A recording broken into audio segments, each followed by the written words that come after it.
Noite a todas e todos. Estamos aí num dia, inclusive, histórico para as criptomoedas. Hoje foi o dia em que o Bitcoin apresentou um dos seus recordes de valorização. Chegou a quase 67 mil dólares, um Bitcoin, né, batendo o recorde anterior de alguns meses atrás, de 64 mil.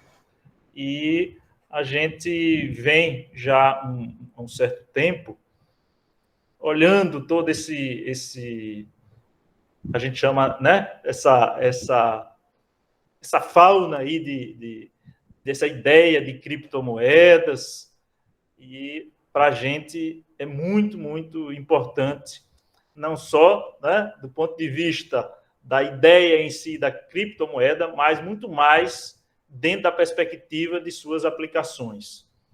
Posso garantir a vocês que não tem mais como voltar para trás. Várias e praticamente todas essas criptomoedas provavelmente não vão existir lá na frente, mas a ideia do blockchain, né, que a ideia geral para onde vem, de onde vêm as criptomoedas, com certeza vai ser disponível aí por um longo tempo. Então, eu tenho visto aí muitos colegas, ouvido de muitos colegas, dúvidas simples com relação a como é que eu faço para comprar um Bitcoin, o que é isso, como é que eu posso ganhar, né? E as minhas preocupações também não é só ganhar, é o perder também, né? Que é possível perder bastante com relação a essas ideias de criptomoedas, não só, né, na essência de você próprio, né, no jogo da criptomoeda, mas também, né, ser enganado, né, como recentemente muita gente conseguiu ser enganado por pessoas que nem aplicam na criptomoeda, simplesmente criam um nome, né, e em função das pessoas terem aquele interesse, né, de ganhar dinheiro fácil, terminam de algum modo, né, sendo enganadas e perdendo absolutamente tudo. Às vezes se perde absolutamente tudo que se tem na vida. Então, essa é a proposta. A gente vai apresentar aí esse curso em 4 reuniões, nas próximas, né, hoje, nas próximas 3 quartas-feiras, para que a gente possa não ser tão, eu diria assim, completo cada dia, mas que a gente possa debater e discutir. Eu vou apresentar, espero apresentar em torno de meia hora, a cada dia um pouco mais, e depois a gente fazer um processo de discussão sobre os tópicos que a gente está falando. Vou falar muita coisa durante esses 4 dias, e a cada dia a gente vai, né, num crescente eu diria, de aprendizado. Tá? Só para você ter ideia, vocês terem uma ideia, eu tirei isso aí ontem, né? Ontem, o mercado de todas as criptomoedas, a gente tem, né, 12.844 criptomoedas catalogadas já, né, e uma capitalização já de 2 trilhões e meio, aproximadamente. Hoje já passou disso. A capitalização de criptomoedas é em torno de 2 trilhões e meio. Só para vocês terem uma ideia do tamanho do que é esse problema, esse processo aí, né, relacionado às criptomoedas. Um volume de quase 100 milhões de dólares, 100 milhões de dólares diário. Isso tirei ontem, hoje já aumentou, porque aí o Bitcoin, essas são as 5 principais moedas. Vocês verem, o Bitcoin é em primeiro lugar, ela representa cerca de 47% de dominância com relação às outras 12.843 criptomoedas, e ela já vale mais de 1 trilhão de dólares em termos de capitalização de mercado. A segunda é o Ethereum, né, que é o segundo, que tem aí em torno de dominância de cerca de 18% do mercado. Depois vem o Binance, o quarto o Cardano e o quinto o Ripple, que é o XRP. Então você tem aí, né, só para vocês terem uma ideia de ver o tamanho que é esse ecossistema de criptomoedas. Aí a série histórica, né, eu vou mostrar a vocês que o Bitcoin surgiu em 2008, mas aí em 2012, quem comprou Bitcoin em 2012, né, pode ter comprado a R$145 um Bitcoin, e ele, em 2017, chegou a 20 mil dólares, depois caiu aí até cerca de 3 mil dólares, e agora, nesse ano, ele já atingiu cerca de 64 mil dólares, e agora, hoje, baixou para 30 mil dólares, ainda esse ano, e hoje já chegou a 66 mil dólares. Então, quem tinha 145 aí para comprar de um Bitcoin em dólar, hoje, se fosse ter hoje esses 145 em 2012, teria 64 mil dólares em 2021. Então, para vocês terem uma ideia do aumento vertiginoso do Bitcoin durante 10 anos. Durante 10 anos. Não é nada que possa crescer tanto assim, do ponto de vista de um mercado, vamos dizer assim, normal. Principalmente se vocês observarem que isso veio depois de uma grande crise, que foi a crise de 2008. E para a gente também conferir, eu botei aí duas tabelas. Na primeira tabela, vocês estão vendo aí o PIB aí, em Bitcoin dos países do mundo. A China é o maior PIB do mundo. Vocês veem, o Brasil chega aqui em 12º lugar, já chegamos aqui, já tivemos aqui em sexto. Hoje estamos em 12º PIB do mundo. E o valor total das criptomoedas em Bitcoin está em 15º lugar. Nós já estamos... já passou, inclusive, de ontem para hoje, já passou da Rússia. Eu olhei hoje, já passou da Rússia. Então, você imagina um país como Rússia, o PIB todo da Rússia é menor do que o valor que se dá a uma criptomoeda chamada Bitcoin. O Ethereum está em 31º lugar. Isso em termos de países. Se você pensar em termos de companhia, Bitcoin está em 6º lugar. 6º lugar em termos de capitalização de mercado, com mais de 1 trilhão, passou de 1 trilhão e 200 bilhões de capitalização do mercado hoje. Veja que está, inclusive, à frente do Facebook, Tesla. O Ethereum é em 18º, na frente da Nike, Coca-Cola, Exxon. O Brasil, peguei aqui o Brasil, a Vale é a primeira brasileira aí no mercado de capitais, 210, com 72 milhões, e a Petrobras 215, com 71 milhões. Então, você tem um mercado de Bitcoin em 6º lugar em termos de companhia, em termos de capitalização no mundo. Então, vocês há de convir que a gente está percebendo aí que não é uma coisa tão pequena para que seja desprezado. Elas estão hoje grandes e muito grandes economicamente para apenas ser assombração. A gente tem que entender um pouquinho sobre o que é isso, o que é que está se passando no mundo, de modo que você tem hoje uma moeda que praticamente pouca gente sabe o que é, que já está aí na frente de grandes países em termos de capitalização de mercado. Tá? Então, essa seria a grande motivação do que a gente pensou em termos desse curso. Para a gente tentar entender um pouquinho com relação ao que é essa moeda, o que é a criptomoeda, nós temos que entender um pouquinho sobre moeda. Eu vou passar muito rápido também a ideia inicial da ideia de troca de mercadorias, quando você precisa, na essência da comunidade, do processo histórico da construção da sociedade humana, você precisa de trocar mercadorias, cada grupo produz um tipo de mercadoria e há trocas dessas mercadorias, e necessariamente essas trocas e essas mercadorias têm tanto um valor de uso, enquanto também valor de troca, que são coisas que são diferentes, que a gente pode depois debater com relação a isso, mas fundamentalmente a essência, quando relação à moeda, é a mercadoria enquanto valor de troca, não enquanto valor de uso. Às vezes você tem uma camisa que vale o mesmo valor, uma camisa que tem praticamente as mesmas condições, e uma tem um valor muito maior do que a outra. Então, o valor de uso delas é o mesmo, e o valor de troca é muito maior com relação a isso. Em essência, então, houve a necessidade da sociedade criar uma mercadoria equivalente, que é a moeda. A moeda é uma mercadoria, em essência, também, como qualquer outra, só que ela é um meio de troca para essas mercadorias. E é muito importante para que a gente não está trocando boi com cana, com qualquer outra, com cachaça, com outras coisas, a gente usa, então, a moeda enquanto mercadoria equivalente.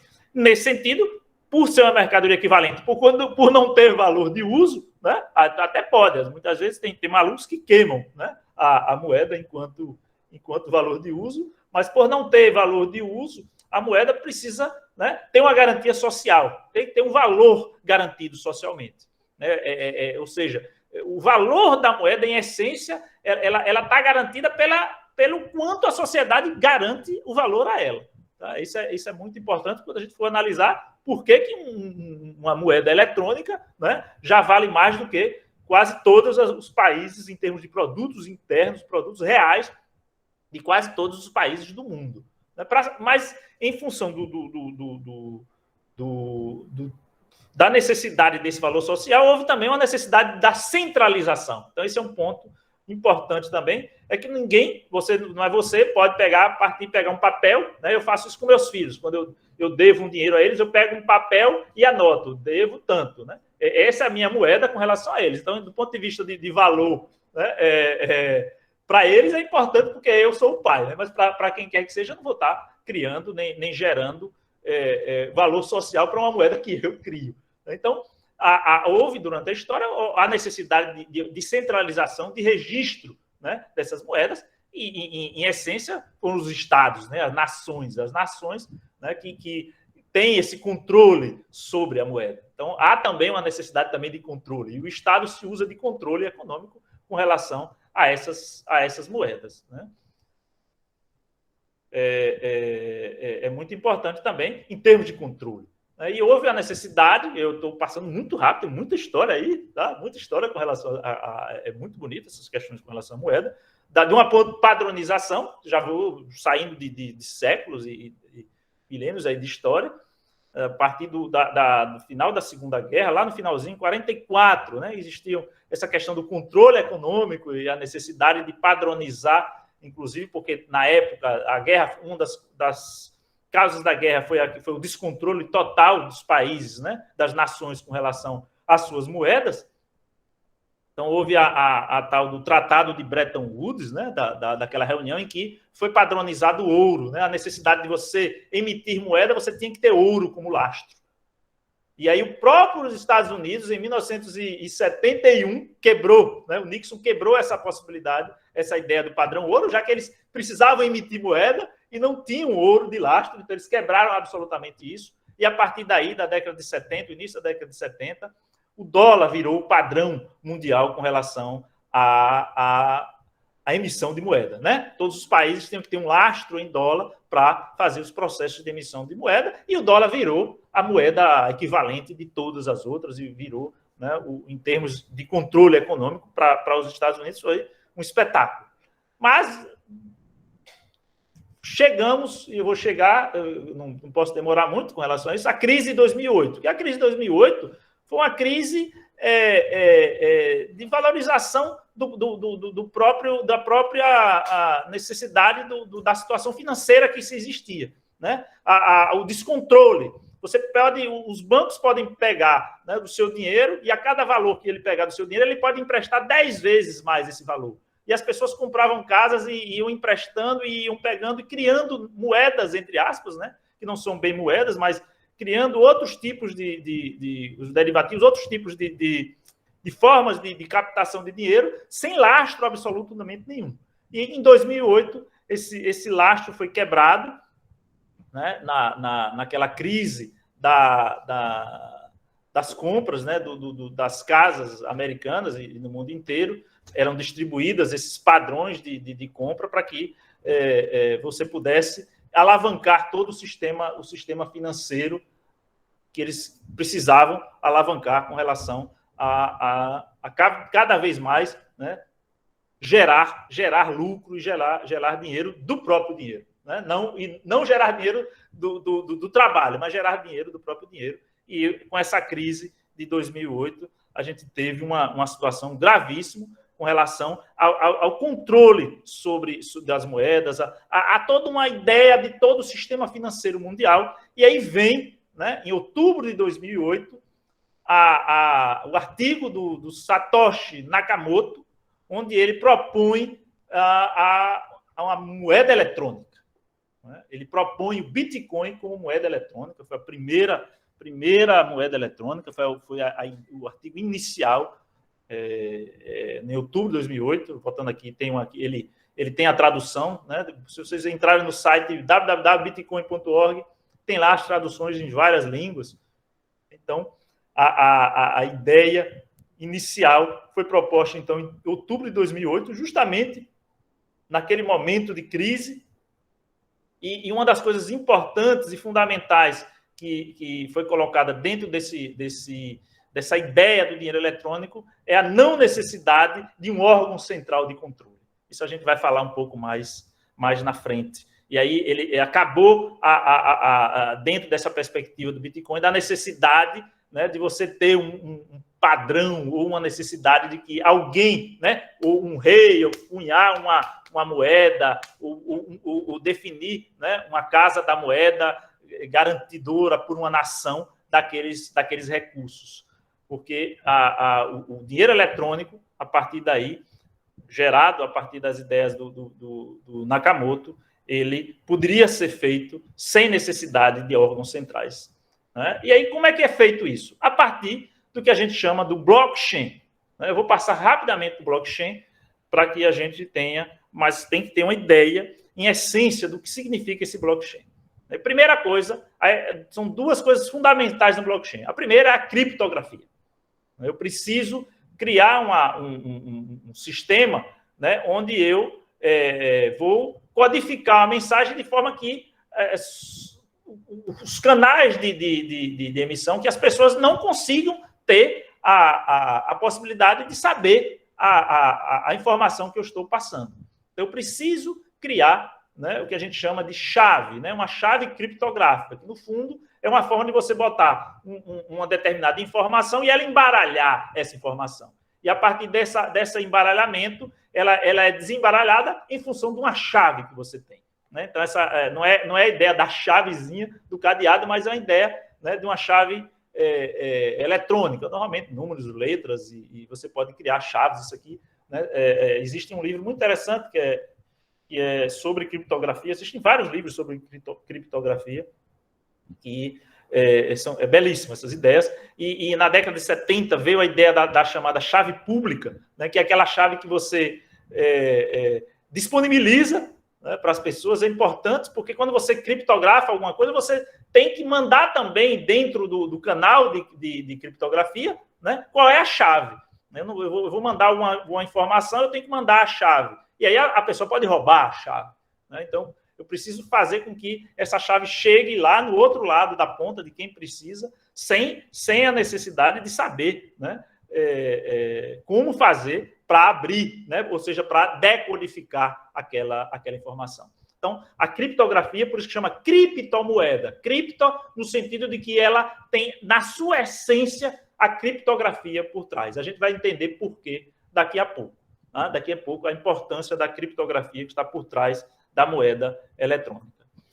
E a ideia, né, a essência, então, dessa moeda eletrônica está, né, numa espécie de livro de registro. Né? Quando você pega lá o contador, né, tem lá o livro de registro, né, e eu me lembro que ainda na década de 80, meu pai mandava eu trocar um cheque dele aqui num banco que tinha Sul-Americana aqui na rua, no calçadão da rua João Pessoa. Você chegava lá e eles pegavam o papelzinho e tinha lá um livro de registro do cheque para ver se, né, na conta da pessoa, no papel ainda. Então, é muito importante que você tenha que saber, por exemplo, se você, né, não mandou o mesmo cheque para duas pessoas. Você tem que ter uma forma de que a transação, né, foi feita, né, de modo único.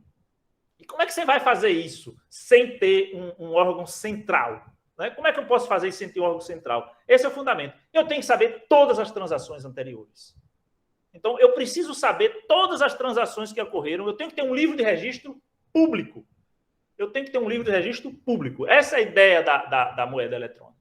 Eu não preciso ter um livro escondido. Eu não preciso ter a conta somente minha e que eu tenha lá informações minhas e de quem me controla, ou seja, o banco, ou o Estado, ou quem quer que seja. Na ideia do blockchain, não.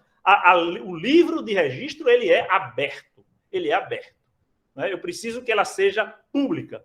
E aí, como é que eu faço para que ela, apesar de ser pública, ninguém saiba que sou eu? Aí eu vou usar processos de criptografia, tá? Então, a ideia é você ter uma cadeia, né? O blockchain, a cadeia de registros pública, e eu tenho que ter, ao lado disso, tá? Um conjunto de sistemas de criptografia com chaves públicas para que as pessoas possam, né, fazer os processos de transações públicas, e chaves privadas em que eu sou o dono e só eu sei que eu sou aquele registro que está ali.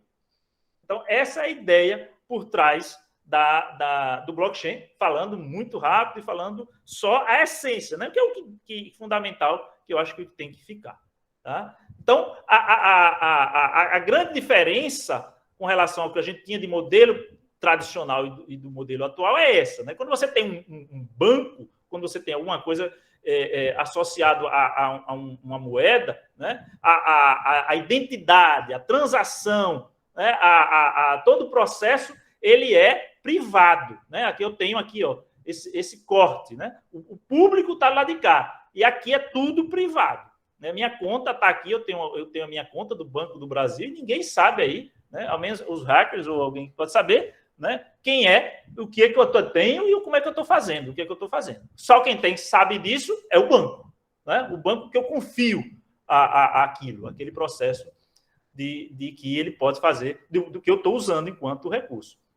Já do ponto de vista agora da moeda eletrônica, não. Né? As transações são públicas. Eu tenho um conjunto de transações totalmente públicas. O que é que a única coisa que vai ficar escondida? A identidade.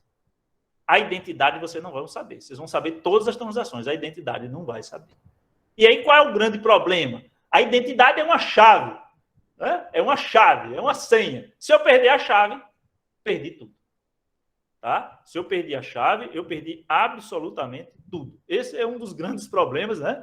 Isso aí a gente pode contar depois várias histórias de pessoas que perderam absolutamente tudo que tinham em criptomoedas porque perderam a chave deles. Né? Perderam a chave, tem que estar muito bem registrada, muito bem guardada, porque senão já era.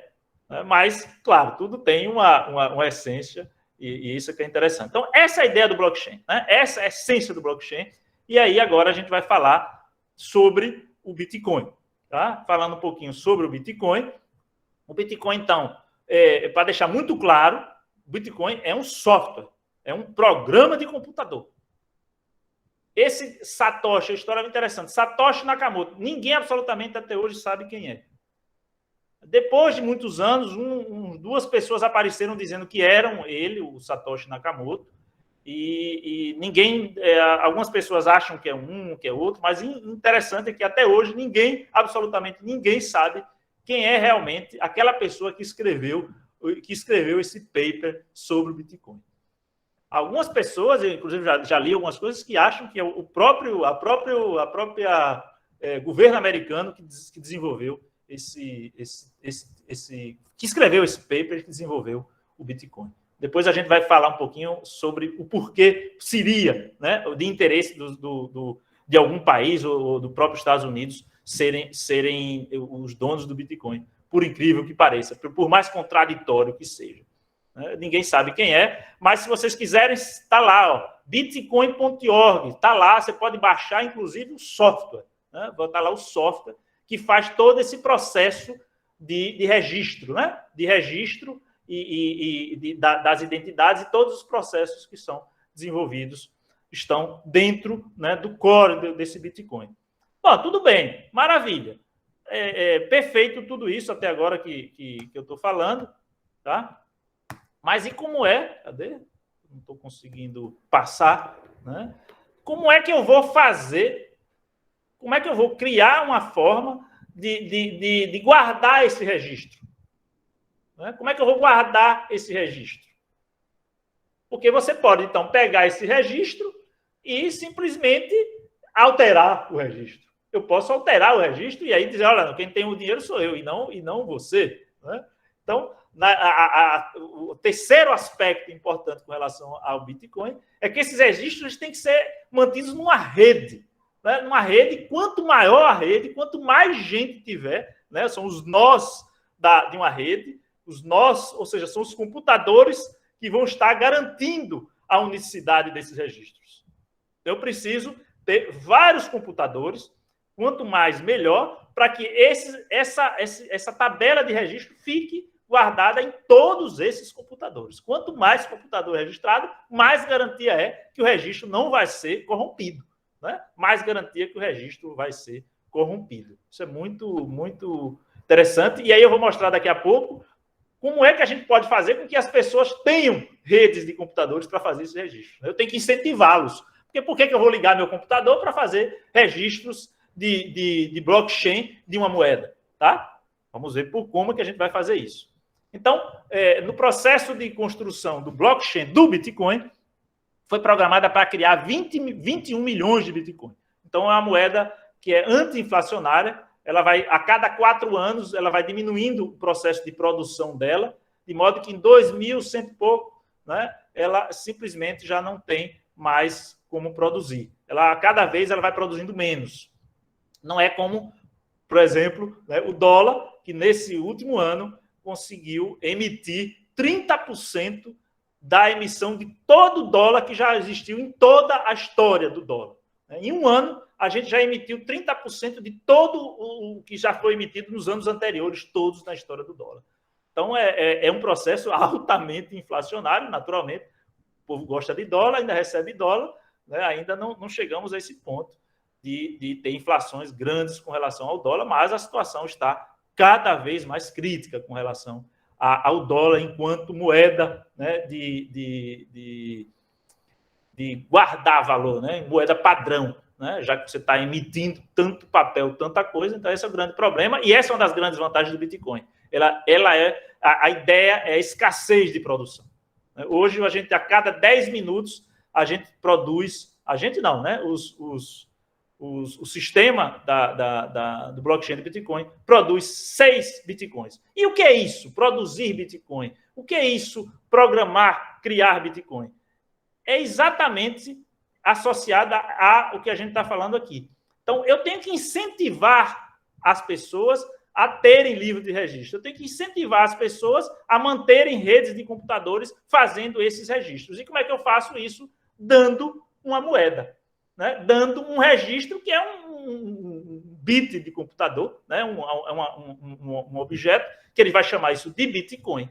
Né? E esse Bitcoin é o que vai me dar de garantia de que eu vou, então, me usar desse Bitcoin para poder comprar coisas, para poder fazer coisas que eu tenha interesse. Então, o Bitcoin ele vem do processo, né, de garantia da rede. Né? E essa garantia da rede, a gente chama isso de mineração. Né? A mineração ela tem 3 processos: a verificar se realmente você tem ou não tem, se você gastou ou não gastou.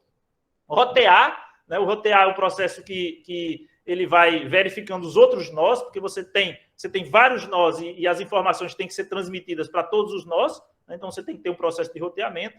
E o que a gente chama de mineração é que nem todo mundo ganha, já que você só tem 6 bitcoins a cada 10 minutos, nem todo mundo ganha aqueles bitcoins se tiver aquele nó para garantir o blockchain. Né? Ele faz um processo matemático, de hash, que a gente chama, e que aí, nesse processo matemático, eles têm uma parte aleatória, de modo que somente uma parte das pessoas vão ganhar, né? Vai ganhar aquele processo, daquele recurso do Bitcoin que ele vai recebendo.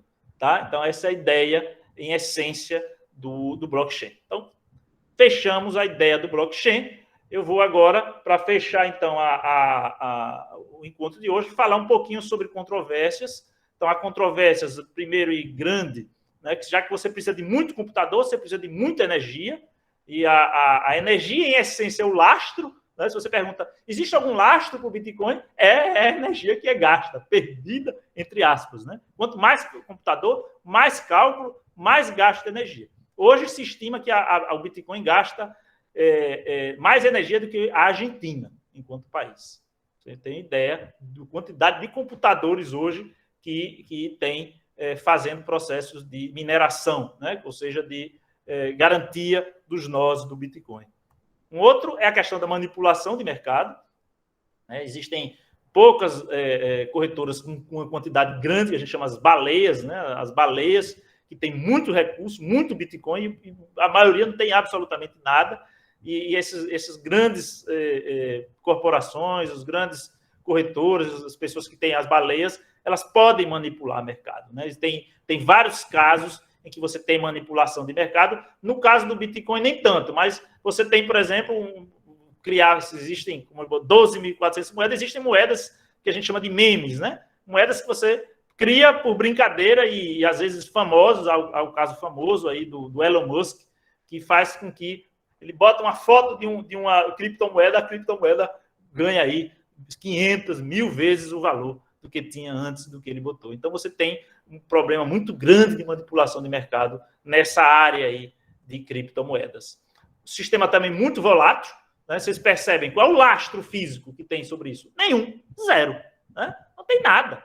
Não tem nada em termos de lastro físico. É uma ideia, é uma coisa, né, que você vai estar montando ainda. Então, é muito perigoso e, em função disso, a volatilidade. Né? O preço, o valor dele, como eu falei, em essência, só tem um parâmetro. Né? Vamos dizer assim, a valorização social do valor que é dado porque as pessoas acham que isso vai cada vez mais crescer. Né? E aí vai comprando e achando que vai cada vez mais crescer com relação a isso. Regulamentação tem pouquíssimo no mundo com relação ao Bitcoin. E aí, onde é que está sendo mais usado? Né? Em países com problemas econômicos, com inflação. A Venezuela, um dos países que tem maior uso de Bitcoin hoje. A Argentina tem se usado bastante. Então, países que têm problemas econômicos têm partido para as criptomoedas. Tá? Há também a controvérsia com relação ao uso para crimes financeiros, lavagem de dinheiro, né? Uso por narcotráfico. Não vou usar Bitcoin, nada com relação a isso, porque é usado para narcotráfico e tal. Isso aí, eu pessoalmente acho que não é tão problemático, porque o dinheiro normal também se usa muito, os crimes financeiros são usados o tempo inteiro e lavar dinheiro para qualquer tipo de dinheiro. E como eu falei, existem pessoas que trabalham só olhando a lista das pessoas, o livro de registro. Né? Você tem aquele livro de registro que é público. Então, tem pessoas que ficam o dia todo olhando, né? Inclusive a CIA olha o tempo todo. E aí você, obviamente, você tem que ter endereços. Se você começa a comprar muito, esses endereços podem ser repetitivos, esses endereços têm da onde veio, e há sim grande possibilidade de você saber quem é que está comprando e quem é que está vendendo todo aquele recurso de criptografia. Não tem como. Tem algumas moedas que tentam embaralhar, mas mesmo assim eu vejo muito fácil a CIA estar controlando toda a compra e venda de criptomoeda. É tranquilo para eles fazerem isso. E agora, há grandes problemas hoje, que a gente vai falar na próxima reunião sobre as stablecoins. São moedas que são parametrizadas com relação a moedas, a dólar ou a algumas outras coisas quaisquer, que elas estão crescendo muito e sem lastro, e isso pode gerar também algum grande colapso com relação, não no sistema financeiro, mas alguns colapsos com relação a alguns países. Isso é muito, muito grave com relação a isso. Tá? Bom, eu fui bem rápido, é isso a ideia, é para a gente fazer um processo de discussão. Na próxima semana, a gente vai falar, então, agora sobre várias outras moedas, carteiras digitais, onde eu vou guardar, né, essa chave, no fundo, é a chave que eu tenho que guardar, e aí essa chave vai me dizer quanto eu tenho de cada moeda, como a gente minerar, como obter criptomoedas, as principais corretoras e como criar uma conta, né, e como começar a partir daí a brincar com criptomoedas. A gente vai fazer na próxima semana. Na outra semana em si, aí a gente vai ver um monte de coisas interessantes. Aí quem quer se mexer com investimento, alavancagem, mercados, e se meter em provedores, é uma loucura que tem com relação ao que a gente tem em termos de criptomoedas. Eu vou falar na outra semana, e finalmente, no final, aí também a gente vai ter uma mais em termos de aplicações que estão aparecendo aí, né? As tal NFTs, né? As financiarizações descentralizadas, empresas, inclusive, feitas a partir das ideias de blockchain, empresas totalmente descentralizadas. A gente vai falar aí no último dia, no dia 10/11. Ok? Então, com isso, eu acabo a minha primeira a apresentação e passo agora para que vocês possam fazer as devidas perguntas. Guilherme foi o primeiro a levantar a mão. Pois não, Guilherme? Oi, Guilherme, estou ouvindo você, não. Você está desligado, eu tenho que ligar você. Agora tá? Beleza, agora sim. Agora foi. Tive que tirar o fone. Fala, André. Rapaz, excelente interpretação, gostei muito. Muito massa mesmo. Eu tenho uma dúvida bem básica mesmo. O protocolo por trás de todo o Bitcoin é público, né? Tem lá o algoritmo, né? Isso. E se alguém reiniciasse um novo? É a mesma coisa, a mesma qualidade. Se alguém iniciasse de novo, não teria o mesmo efeito, digamos assim. É que o Bitcoin já está aí, já foi minerado. Se alguém iniciasse outro, iria ter o quê? Qual seria o valor disso? Está tendo, por isso que tem 12.400 moedas. Todo dia está todo mundo criando moeda. Não, mas então, me refiro você ao pode usar do Bitcoin original. Sem problema nenhum. Várias pessoas usam o mesmo protocolo do Bitcoin e mineram sem problema. Você pega lá o programa e pode fazer a mesma coisa. Não tem problema algum. O que acontece é o seguinte, eu vou falar também um pouquinho sobre, na próxima aula sobre as diferentes formas de você garantir a cadeia, né, de informação. Esse caso do Bitcoin, esse processo de mineração é uma forma, que a gente chama de prova de trabalho. Existem outras formas também que é possível fazer para... Oi? A Proof of Stake do Ethereum, né, por exemplo. Isso. Não, está se tentando. O Ethereum também ainda é prova de trabalho. Agora eles estão tentando migrar para a prova de Estado. Porque prova de trabalho gasta muita energia. Tem muito custo computacional. Muito custo. Por exemplo, ali você viu o Cardano, ele usa outro. O Ripple já usa outra forma de protocolo. Então, existem hoje vários tipos de protocolos diferentes. Mas se você quiser, tá? Eu posso passar para você. Eu, depois dessas 4 horas, eu vou querer, quem quiser participar aqui, eu vou criar uma moeda. Você tem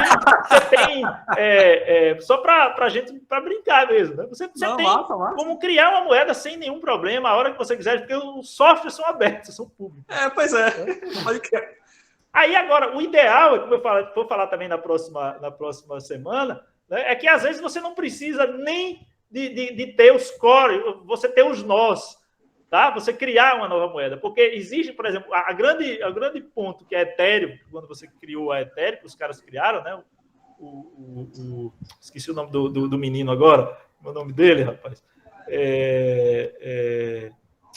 Esqueci o nome do Walter, Vitalik, né? O Vitalik Buterin, tá? Que criou. A ideia dele é você envelopar. Então você pode usar o Ethereum para envelopar a sua moeda. Então, você não precisa criar uma nova estrutura de nós e tudo. Você pode usar o próprio nó, a rede de Ethereum para a sua moeda. Então, grande parte, milhares de moedas usam a rede Ethereum como rede para a moeda que ele criar. Hoje em dia já tem outros ecossistemas, né? A Binance mesmo criou um super ecossistema também, que você pode usar a Binance para criar a sua moeda. Tá? Cardano também. Então você não precisa hoje pegar lá a Binance, mas você pode fazer isso. Entendi. Inclusive, atualmente, o ambiente da Ethereum é um dos mais, digamos assim, que aguenta mais fluxo. Isso. Seria o mais eficiente. Na verdade, ele tá num problema gravíssimo, por isso que ele está passando aí por várias atualizações. Então, espera-se que até o final do ano ele entre numa atualização final, porque a chamada taxa de gás, né? A taxa de gás é aquela taxa que você dá a alguém do lado do nó, né, para fazer as transações. Né? Essa taxa do Ethereum está altíssima.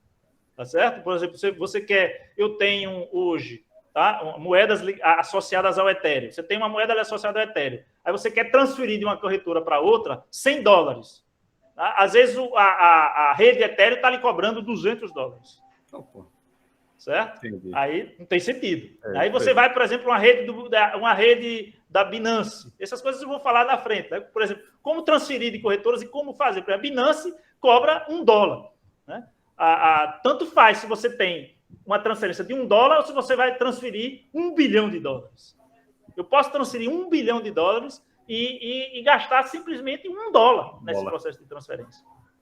Tá certo? Então, aí são ecossistemas diferentes e coisas bastante diferentes que você pode ter, mas vamos criar a nossa moeda, sem problema. Beleza. Inclusive com grandes chances da gente fazer coisas ligadas quando eu falar na última semana, a área educacional. Né? A área educacional tem muita coisa interessante para que a gente possa fazer. César, levantou a mão aí. André.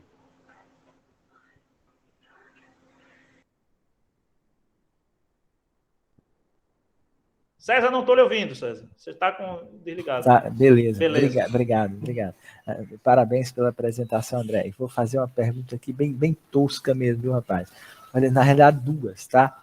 Eu vi alguns comentários aí de colegas que escreveram no chat que nunca teve problema de hackear Bitcoin, né?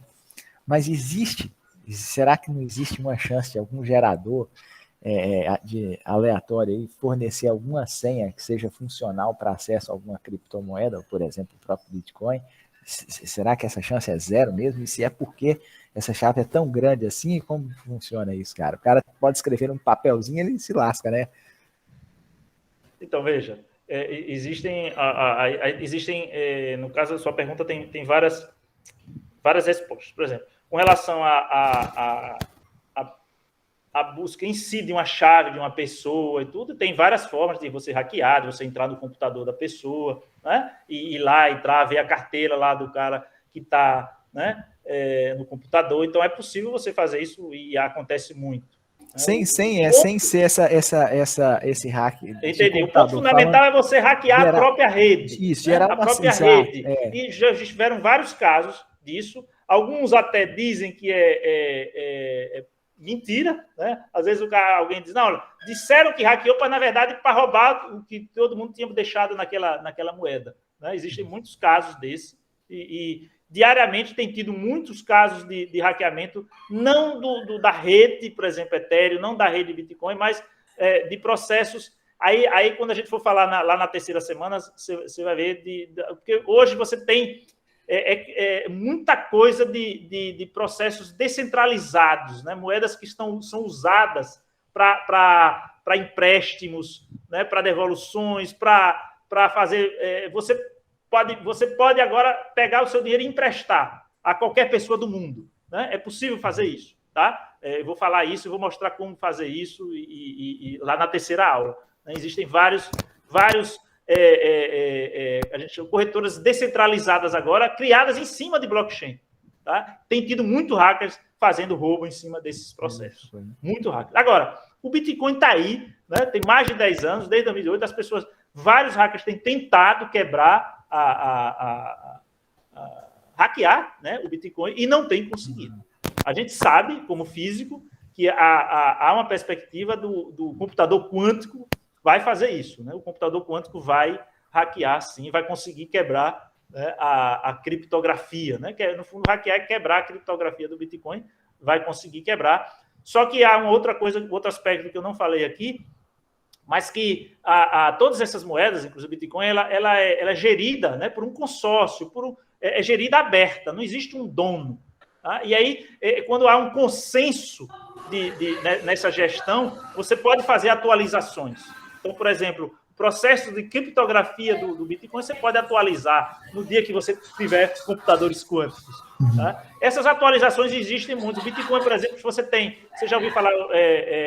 o BCH, né? É o outro Bitcoin, esqueci agora o nome dele, mas foi ele em 2018, né? Um grupo do Bitcoin se separou do outro grupo porque queria fazer uma atualização e nem todo mundo aceitou. Aí ficou o core normal e o outro. Então, existe muito disso, de quebras no meio aí, né? De várias moedas, quando o grupo total, né, não quer fazer aquela atualização. Mas, normalmente, você tem essas atualizações. E há buscas o tempo todo de quebrar essa perspectiva. É uma opção. Não quer dizer que é inquebrável. Né? A criptografia ela não é impossível de ser quebrada. É dificílimo de ser quebrada. Até hoje não foi, mas é possível que sim. E, obviamente, tudo que você botou nessa moeda vai para a água abaixo todos os dias, se isso acontecer. Você falou, André, você falou que tem prazo determinado aí para o Bitcoin, isso, né? Isso. Produção. E outro dia eu vi um colega, ele me mostrou um software, não, eu perguntei, o que esse software está fazendo? Ele falou, eu baixei esse software aqui e estou minerando criptomoeda, cara, e quando eu minerar tanto, eu ganho uma fração lá. Eu falei, cara, como é que funciona isso, rapaz? Eu vou falar isso na próxima semana. Beleza. Tá? Tem várias formas de minerar, eu vou dar várias formas de fazer processo de mineração. Não precisa você ter seu computador, gastar seu computador em casa, não. Beleza. Vou passar para Ângelo, que está aí levantando a mão. Obrigado. Valeu, César. Boa noite, professor André. Tudo Olá, bem? Boa noite. Tudo jóia? Já foi aluno seu, já, na UFES. Uhum. Gostaria de saber do senhor qual a opinião, né, que o senhor tem sobre as DeFi, né? Se o senhor acha que esse mercado de DeFi pode revolucionar, né, o sistema financeiro mundial, né? A opinião pessoal mesmo, né? Se você acha que pode até substituir, né, o sistema financeiro. Bom, Ângelo, eu acho que o sistema financeiro é tão forte, é tão... a gente está falando de 1 trilhão, 2 trilhões, o sistema financeiro mexe, né, com 200, 300 trilhões. Tá? O sistema financeiro é tão forte que ele próprio vai, na minha opinião, ele vai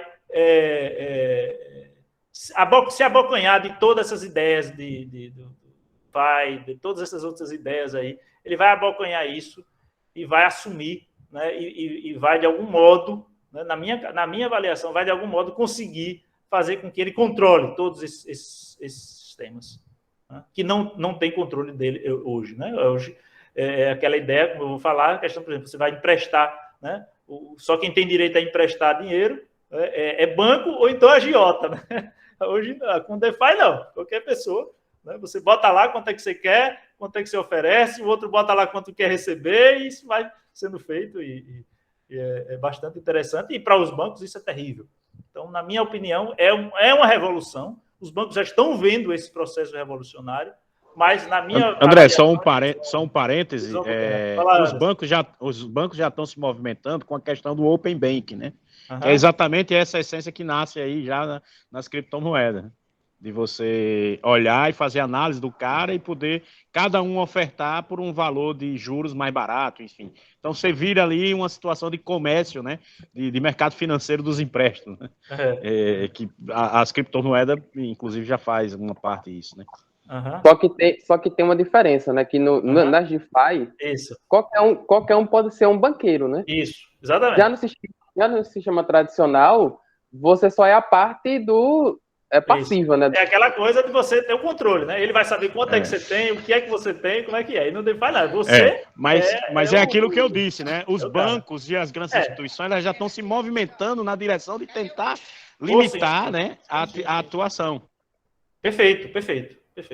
É isso mesmo. Para mim é um grande problema aí nesse ponto. Por mais que exista... Oi, Angela. Desculpa. Mas, nada. Claro. Não, mas por mais que exista Open Bank no sistema tradicional, mas eu não vejo como... Não, o Open Bank realmente está muito longe do DeFi. Não, muito então... longe. Muito longe. Eu não vejo como o sistema tradicional abarcar essa parte de você ser um banqueiro, né? Qualquer um poder emprestar, entendeu? A juros, entendeu? Essa parte aí, que para mim que é a mais revolucionária, né? Ângelo, também acho, mas eu tenho um medo grande com relação aos países, né? Inclusive que a China recentemente proibiu todos os comércios de criptomoeda de cidadãos chineses. Né? Então, você tem ainda os países com a força de impor, né, proibições desse nível. Né? Infelizmente, ainda temos isso. Ricardo. Não, bom, ótima apresentação, né? Eu vejo uma necessidade grande da gente falar um pouco disso. Você vê aqui a garotada, né? O pessoal mais novo aí, 17, 18 anos, isso daí já entra por osmose, né? Mas para pessoas um pouco mais de idade, isso daí ainda é muita novidade. As pessoas sempre pensam no lado de que há algum tipo de golpe, alguma coisa. Né? E o que a gente vê é que realmente quem senta e estuda, né, percebe que tem infinitas aplicações né, que a blockchain é uma coisa muito maior do que a própria criptomoeda. Isso. Né, e que é importante essa colocação que você fez, né, sobre a questão dessas variadas criptomoedas, porque a gente sabe que elas trabalham em cima de três suportes, é um tripé, né? Dentre eles tem segurança e velocidade de transação, né? E aí quando eu falei mas você respondeu muito bem, né? Porque quando se fala em hackear a blockchain do Bitcoin, né? A gente tem aí o Bitcoin como sendo uma das mais lentas, contudo uma das mais seguras, né? Isso, perfeito. É fácil de você imaginar o seguinte: quanta gente não deve estar trabalhando agora em troca de hackear um troço que tem $1 trilhão empurrado lá dentro, né? Então, eu acho que ao longo desses 11, 12 anos deve ter sido testada, né, inúmeras vezes. É óbvio que com tecnologias mais atuais, computação quântica e outras coisas, pode ser que surjam falhas, né, mas é importante a gente entender a aplicação disso, porque fica parecendo que é um mercado financeiro apenas. Né? E não é um mercado financeiro, né? Por trás você tem uma aplicação tecnológica gigantesca e que mexe muito com a independência financeira das pessoas, né? Porque literalmente você ter o controle do seu dinheiro. Uma coisa muito legal que as pessoas não entendem é que a gente é tão escravo, né, dos nossos bancos. Se você tivesse muito dinheiro e quisesse sair do país com esse dinheiro, você ia enfrentar uma série de burocracias e talvez nem conseguisse sair. Né? Enquanto que se você tem tudo isso em Bitcoin, por exemplo, você leva aí sua carteira digital física e usa em qualquer outro lugar do mundo, porque o seu dinheiro está solto. Né? Óbvio, existem riscos, né? Não existem garantias. A garantia é justamente o que você colocou. É a confiabilidade em $1 trilhão investido naquilo ali. Né? Mas, assim, muito legal a palestra. As pessoas têm que ver isso daí como aplicação. Óbvio que também é uma forma de investimento com cuidado, né? Porque você colocou pontos aí que são bastante relevantes, que é a questão, né, dessa variação grande de moedas. Tem a maioria delas, acho que uns 90% dessas moedas não servem para nada, é só especulação. Né? E você tem outras que têm projetos que são extremamente fantásticos. Né? A Cardano é uma delas, né? Isso. Tem todo um processo aí de fomentar a agricultura na África, né? Levar a internet para países muito pobres. Né? Tem uma série de coisas aí por trás da Cardano. Né? Ao contrário do Bitcoin, ela é uma moeda ainda barata. Não deve ficar muito cara, porque tem muita unidade dela. Né? O Bitcoin ele foi feito em muito pequena quantidade. Né? Mas, assim, é interessante que as pessoas percebam que, se querem investir, procurem projetos que são fundamentados, né? Projetos que têm alguma coisa por trás e não mera especulação. Né? E também trabalhar o psicológico, porque mesmo o pessoal do mercado tradicional, que lida com variações aí de 2%, 3%, 5%, né? Essas variações é brincadeira perto do mercado de cripto. Né? Geralmente, no dia a dia normal, a gente está falando de variações de 10%. É isso. Né? E se você tiver em períodos críticos, você vai ter variações de 30%, 40%, 50%. Né? Então, é realmente algo a se ir com cuidado. Mas muito legal. Eu acho que estava faltando alguém para poder começar a falar sobre essas coisas. Beleza, parabéns. Ricardo. Obrigado. Expedito perguntou com relação a questões, de novo, da mecânica quântica, dessas perspectivas de usar a quântica para isso. Volto a frisar, todas essas moedas têm uma organização por trás e, quando for possível, de atualizações, serão feitas. Então, obviamente, né, computadores quânticos, programas ligados a softwares, né, quânticos, vão com certeza serem base para as moedas futuras, com certeza. Alguém falou também aqui, falando o Joelson, né? Lembrando que você já tem, é isso que eu vou falar no último dia, eu vou falar sobre isso. Né? Você já tem cartórios, registros de música. Hoje em dia, né, as NFTs, no fundo, que estão ligadas a isso tudo aí, né? As NFTs, elas dão essa essa perspectiva de você, né, fazer isso, inclusive registros gerais, né, inclusive de diplomas, por exemplo, nas universidades e assim por diante. Então, tem muita coisa aí que a gente vai falar aí pela frente. Não estou, né, para mim, eu gostaria de frisar muito grande, não estou aqui incentivando ninguém a investir nem não investir, né, dizer que vai ficar rico ou deixar de ficar. Cada um vai ler, vai ver, vai ter suas opiniões para fazer, né? Eu só estou aqui mostrando e tentando mostrar como fazer e dando as possibilidades, porque, né, eu já quebrei muito a cara, já perdi, inclusive, muito nessas transferências e assim por diante, muita coisa que eu gostaria de deixar aqui para que vocês aprendam, né, na hora que vai fazer uma transferência de um lugar para outro, como fazer para que seja mais barato, né, aplicações, né? Essa coisa que você falou, Ricardo, muito interessante. Eu hoje mesmo, né, eu fiz mudanças hoje, eu saí daqui do Brasil, transferi recurso para a China, da China transferir a China a Singapura, né? Singapura, transferir recursos da Singapura, transferir para a Inglaterra e simplesmente,